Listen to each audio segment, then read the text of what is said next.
चलिए, तो सबको सही से दिख रहा है ना? देखिए, तो हम लोग कल के क्लास में क्या पढ़े थे? इंडियन सिविलाइजेशन एंड कल्चर, और उसमें हम लोग ये देखे थे अबाउट महात्मा गांधी। महात्मा गांधी के बारे में सीखे थे ना, कि महात्मा गांधी का वर्न कब हुआ था और कहाँ हुआ था, है कि नहीं है? चलिए, तो आज हम लोग देखेंगे ये चैप्टर के बारे में, है ना, मतलब इंडियन सिविलाइजेशन एंड कल्चर में। वो तो हम लोग एक्सरसाइज मतलब अबाउट ऑथर के बारे में पढ़ चुके हैं ना। चलिए, तो हमारा पहला पैराग्राफ है, सभी लोग ध्यान से सुनिएगा और अच्छे से समझिएगा। कहीं भी प्रॉब्लम होगा तो हम दोबारा समझा देंगे, ठीक है?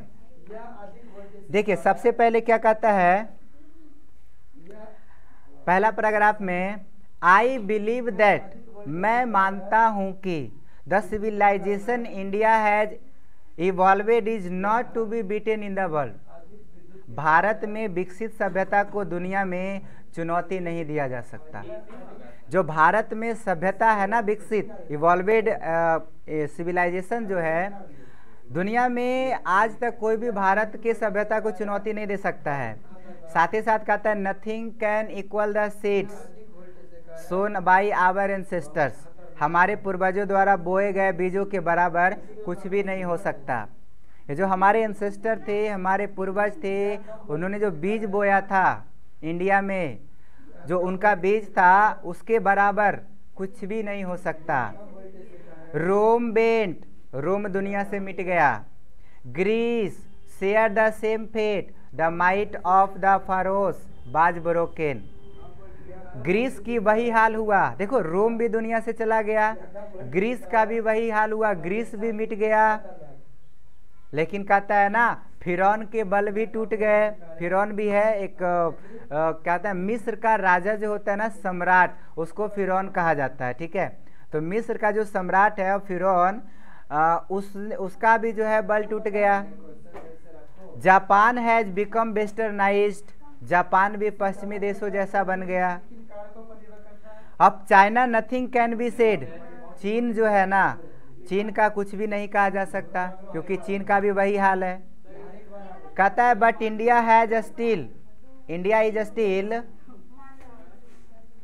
लेकिन भारत अभी भी समहाउ और अदर, किसी न किसी तरह, साउंड एट द फाउंडेशन, यानी अपनी नींव पर जमा हुआ है। आज भारत को देखो, एक समय रोम था, वो भी मिट गया, मिस्र था, वो भी मिट गया, फरोंस था, वो भी मिट गया, लेकिन भारत किसी न किसी तरह अपनी नींव पर जमा हुआ है जमा हुआ कि नहीं? भारत की सभ्यता थोड़ा बहुत ही सही, मगर अभी भी है या नहीं है? आज भी हमारे इंडिया में सिविलाइजेशन है, बट आउट ऑफ इंडिया, बाहर के देशों में देखिए, हमारा जो सभ्यता है वो नहीं दिखाई देता है। वो धीरे धीरे जो सिविलाइजेशन है वो अनसिविलाइज्ड होते जा रहा है। वही कहता है, the people of Europe learn their lesson from the writing of the men of Greece और रोम। यूरोप के लोग ग्रीस या रोम के लेखन से सबक सीखते हैं। जो यूरोप के लोग हैं वो किससे सबक सीखते हैं? वो ग्रीस या रोम के लेखन से सबक सीखते हैं। यानी ग्रीस और रोम जो लिखता है, वहाँ उसका राइटिंग से यूरोप के लोग सीखते हैं। Which exist no longer in their former glory, जो कि कहा जाता है अब अपने पूर्व महिमा में मौजूद नहीं है, यानी उसकी वजूद जो है वो मिट गई है। फॉर्मर ग्लोरी मीन्स क्या होता है? पूर्व महिमा, ठीक है? ग्लोरी मीन्स कल बताए थे ना, महिमा होता है। कहता है जो अब पूर्व महिमा में मौजूद नहीं है, आई मीन कहने का मतलब है कि वो पूरी तरीके से मिट गया है, उसका अब कोई भी वजूद नहीं है। In trying to learn from them, उनसे सीखने की कोशिश में, the Europeans imagine that, European भी मान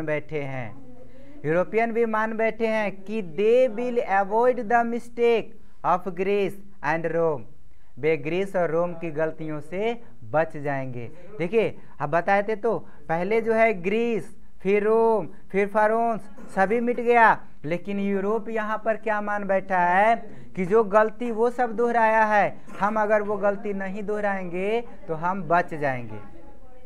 समझ आ रही है? ये यूरोप मान कर बैठ गया है कि वो गलती, जैसे आप कोई गलती करते हैं और आपको कोई नुकसान होता है, मान लो आपके साथ कोई सेकेंड पर्सन है, वो आपको देख रहा है कि वो ये गलती किया है, तो हम वो गलती अगर नहीं करेंगे तो शायद हम बच जाएंगे। बी सेफ, कहता है ना, they will avoid the mistake of Greece and Rome, वे ग्रीस और रोम के गलतियों से बच जाएंगे। Such is their pitiable condition, ये जो है ना उसकी दयनीय स्थिति है। आज यूरोप की दयनीय स्थिति हो गई है। देखो आज इंडिया में कितना हम लोग मस्त मौला जीवन व्यतीत कर रहे हैं, लेकिन यूरोप में देखो तो उसकी जीवन कैसी हो गई है, उसकी स्थिति दयनीय हो गई है ना। बाकी इसके नीचे जो दिखाई दे रहा है वो जितना भी अंग्रेजी में हम पढ़े हैं, जिन बच्चा को अंग्रेजी पढ़ने नहीं आता है या फिर उनको सेंटेंस का मतलब वो हिजे करने नहीं आता है, तो वो बच्चा इस ब्रैकेट के अंदर में जो दिया गया है अंग्रेजी कोई लिखा गया, लेकिन उसको हिंदी मीडियम में कन्वर्ट किया गया है। अगर नहीं आता है आपको करने तो आप इसको देख करके हेल्प ले सकते हैं, पढ़ सकते हैं, फिर वापस पढ़ने का कोशिश कर सकते हैं। और अगर आपको पढ़ने आ जाता है तो फिर इस ब्रैकेट से आपको कोई मतलब नहीं है, ठीक है। जब हम आपको नोट्स देंगे, प्रोवाइड करेंगे, तो आप उसमें देख लीजिएगा।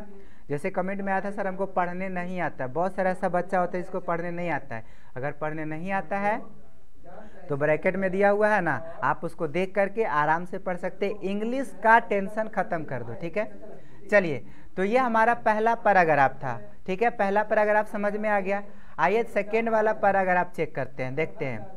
कहता है in the midst of all this India remains immovable and that is her glory. इन सब के बीच भारत जो है अचल रहा। आप सारी चीज़ों को देखें, दुनिया में अलग अलग जगहों पे देखें, लेकिन सभी के बीच में अगर इंडिया का कंपेरेबल किया जाए ना, तो भारत जो है सबसे क्या है, अमल है, अचल रहा। और यही उसकी महिमा है, ये हमारे भारत देश की महिमा है। कहता है it is a charge against India that, Bharat के खिलाफ यह आरोप है कि her people are so uncivilised, ignorant and stolid. कहता है यह उसके लोग इतने अशिक्षित, अज्ञानी और बेवकूफ़ है। याद रखिएगा वर्ड मीनिंग है। अनसिविलाइज्ड का मतलब क्या होता है, अशिक्षित होता है। इग्नोरेंट मतलब क्या होता है, इग्नोरेंट का मतलब अज्ञानी होता है। और स्टोलिड मीन्स क्या होता है, बेवकूफ़ होता है, ठीक है। इसको हम बोल रहे थे ना, दृढ़ता होता है, बेवकूफ़ यानी, चलो समझ ही गए होंगे, इतना भी बेवकूफ़ आप लोग नहीं है ना। That it is not possible to induce them to adopt any changes, कि उन्हें किसी भी परिवर्तन को अपनाने के लिए प्रेरित करना जो है संभव नहीं है। हमारा जो इंडिया है, अगर कोई चेंज भी करना चाहे ना तो बहुत मुश्किल से चेंज हो पाएगा। यही कहता है कि किसी भी परिवर्तन को अपनाने के लिए प्रेरित करना संभव नहीं है, ठीक है। कहता है it is a charge really against our merit, वास्तव में यह हमारे योग्यता के खिलाफ आरोप है। जो हमारी योग्यता है, जो हमारी योग्यता है उसके खिलाफ एक क्या है, आरोप है, एक चार्ज है। चार्ज मीन्स क्या होता है, आरोप, ठीक है। चार्ज का भी अलग जगह पर अलग मीनिंग।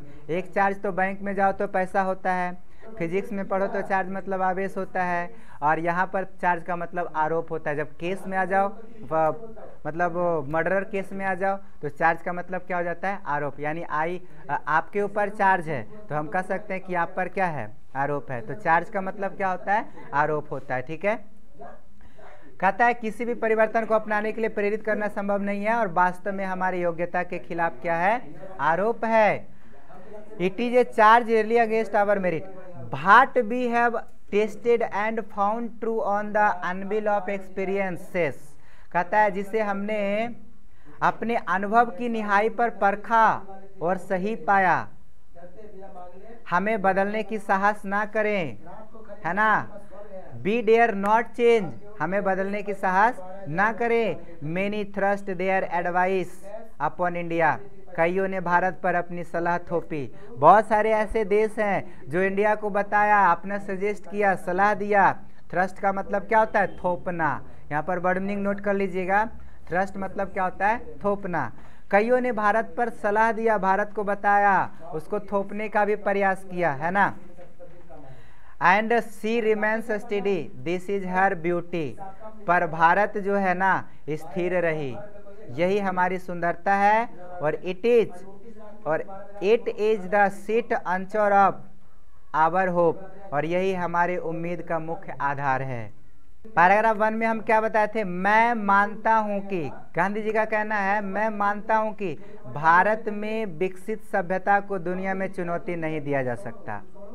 समझे? यानी भारत में जो सभ्यता विकसित किया गया है ना, वो इतना दुर्बल सभ्यता नहीं है और भारतीय सभ्यता को कोई चुनौती नहीं दे सकता। किसी में इतना पावर नहीं है कि भारतीय सभ्यता को क्या दे दे? चुनौती दे दे। भारतीय सभ्यता को कोई चुनौती नहीं दे सकता है। और भारत में जो विकसित सभ्यता है वो दुनिया में एलोन है। एलोन का मतलब क्या है? अकेला है। कहता है हमारे पूर्वजों द्वारा बोए गए बीज के बराबर कुछ भी नहीं हो सकता। जो हमारा पूर्वज थे ना, जो पूर्वज बीज बोए थे, उस बीज का बराबरी कोई नहीं कर सकता है ना। वो बराबर नहीं हो सकता है। रोम दुनिया से मिट गया, रोम दुनिया से मिट गया। कहता है ना, यूरोप के लोग जो है ग्रीस या रोम के लेखन से सबक सीखते हैं। यूरोप का आदमी किसे सबक सीख रहा है? ये ग्रीस और रोम के लेखन से सबक सीख रहा है, जो अब अपने पूर्व महिमा में मौजूद नहीं है। आज जो है ना, यूरोप देखा जाए तो पहले जैसा नहीं रहा, वो उसका वजूद मिट गया है, लेकिन फिर भी उसकी लेखनी से कुछ ना कुछ तो सीख ही रहा है। कहता है उनसे सीखने की कोशिश में यूरोपियन ये मान बैठे हैं कि वे ग्रीस और रोम की गलतियों से बच जाएंगे। और हमने आपको पहले बताया कि उनका ये भ्रम है कि वो गलती किया है और हम उसको नहीं करेंगे तो शायद हम बच जाएंगे। और ये उसकी दयनीय स्थिति हो गई है। आज उसकी स्थिति ऐसी हो गई है।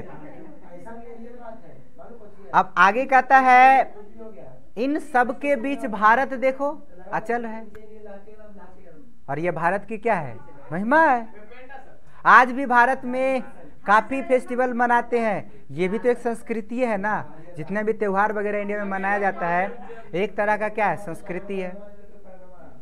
भारत के खिलाफ भी आरोप है कि यहाँ उसके लोग जो है इतने अशिक्षित, अज्ञानी और बेवकूफ़ है। देखो, इंडिया से बाहर फॉरेन कंट्री का, समझ आ रही है, उसका लोग जो है भारत को दोषी ठहराते हैं। क्या दोषी ठहराते हैं पता है? कि भारत का जो आदमी है ना, वो अशिक्षित है, कम पढ़े लिखे है, अज्ञानी है, बेवकूफ़ है। भारतीय पर आरोप लगाते हैं कि उन्हें किसी भी परिवर्तन को अपनाने के लिए प्रेरित करना संभव नहीं है। एक अनपढ़ आदमी होता है, उसको कितनों समझाइएगा ना, मोटिवेट करिएगा तो नहीं सुधरेगा, क्योंकि पढ़ा लिखा नहीं है। उसको लाख समझाने के बावजूद भी वो अपने मूर्खता वाला बात समझाई देगा। ये हम नहीं कह रहे हैं, ये विदेशी लोग कह रहे हैं। और ये इंडिया पर क्या थोप रहे हैं? आरोप थोप रहे हैं, है ना। लेकिन वास्तव में देखा जाए तो ये हमारी योग्यता के खिलाफ है, नहीं है। आज इंडिया में जितना पढ़ा लिखा लोग है ना, शायद कोई कंट्री में होगा। हर कंट्री में लोग पढ़ाई करता है, लेकिन इंडिया का वैज्ञानिक हर जगह पाया जाता है। काहे नहीं अदर कंट्री में वैज्ञानिक इतना पनपता है? पनपता है जी। आज किसी भी फील्ड में चले जाइए, सबसे ज़्यादा एजुकेटेड पर्सन इंडिया का मिलेगा। सबसे ज़्यादा पढ़े लिखे पर्सन इंडिया में मिलेंगे।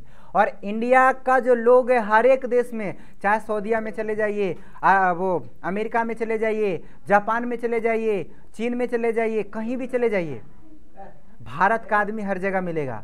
और हर एक जगह पे भारतीय लोग काम करते दिखेंगे। बड़े बड़े फैक्ट्रियों में चले जाइए, बड़े बड़े फैक्ट्रियों में भी जितना पढ़े लिखे में सबसे हाईएस्ट पोस्ट पर जो रहेगा ना, पढ़ा लिखा इंडिया वाला रहेगा। आखिर ऐसा क्या है? जब इंडिया अनएजुकेटेड है, जब इंडिया अनसिविलाइज्ड है, तो फिर ये हर जगह पे इंडिया वाला लोग कैसे पाया जाता है? तो आरोप है हमारे ऊपर कि नहीं है? ये आरोप लगा रहा है ना, झूठा आरोप लगा रहा है ना हमारे ऊपर, जिसे हमने अपने अनुभव की निहाई पर परखा और सही पाया।